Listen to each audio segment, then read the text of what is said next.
une dernière intervention. Je veux aussi remercier Denis Toros Marter, avec laquelle je travaille depuis très longtemps et qui m'a vraiment formée, je dois dire, à la connaissance de cette période tragique de la déportation et puis aussi du retour. Et je m'appelle Suzette Azan, je suis professeure d'histoire à la retraite. Et là, je voulais juste parler d'un centre d'enfants qui a été découvert à Marseille. Ce sont les enfants de la Verdière. La cérémonie de commémoration a été faite il y a très peu de temps, le 20 octobre 2021, parce que c'est une trentaine d'enfants accompagnés de 14 adultes, dont 9 mamans, qui ont été déportés ce 20 octobre 1943.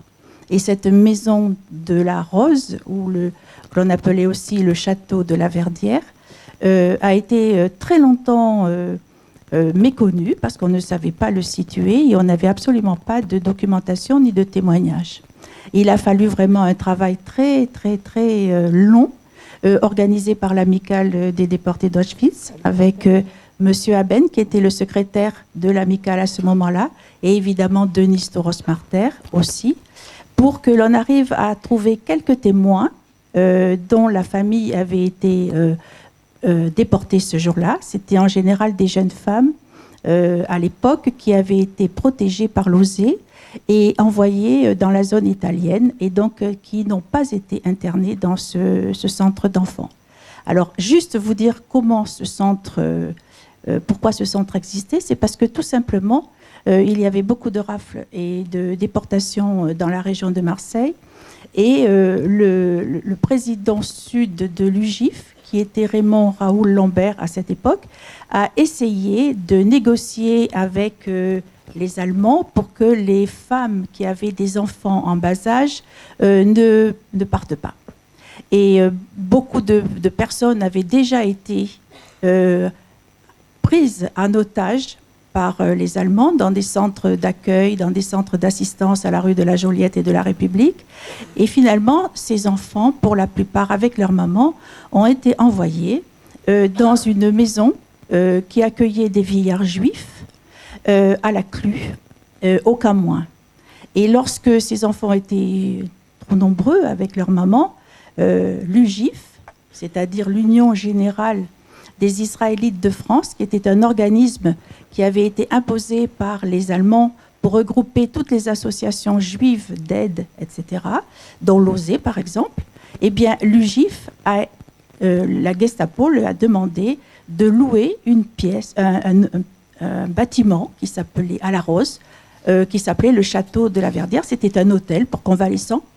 Et ce château, appelé château, mais en fait ce n'était pas véritablement, mais il y avait beaucoup de chambres, il y avait un joli parc.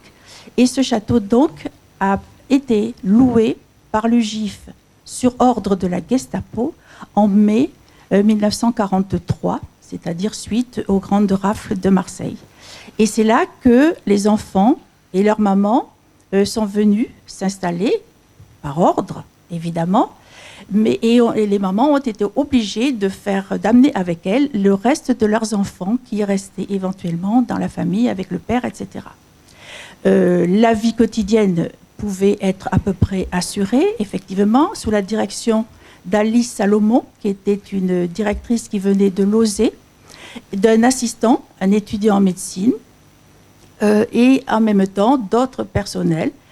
Et jusqu'au mois d'octobre, on peut dire que ces familles se sentaient protégées parce qu'il y avait une vie à peu près convenable, un soin médical, une possibilité sportive, déjà des préparations pour la rentrée, des préparations pour l'école. Et en même temps, les mamans pouvaient sortir, aller en ville, etc.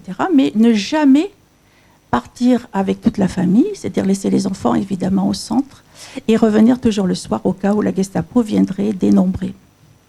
Voilà. Et c'est ainsi que le 20 octobre 1943, eh bien, la Gestapo est arrivée et a déporté ces femmes et ces enfants qui se sont retrouvés à Drancy, accompagnés par leur directrice, Alice Salomon, et ensuite ont été tous déportés à Auschwitz et aucun n'est revenu. Voilà, cette maison, il faudra s'en rappeler, c'est une maison qui existe à Marseille et qui a une histoire un petit peu semblable à celle de la maison d'Isieux. Voilà, je vous remercie. Merci encore à Denise et à Robert Manquerini. Merci. Merci Suzette, notre historienne fidèle. Oui, je voulais simplement préciser que toutes les années autour du 20 octobre, nous faisons une cérémonie en souvenir et en hommage de ces enfants à la Verdière. C'est je crois que c'est le 178 avenue de la Rose. Et nous vous convions parce que cette année, il y avait beaucoup de monde et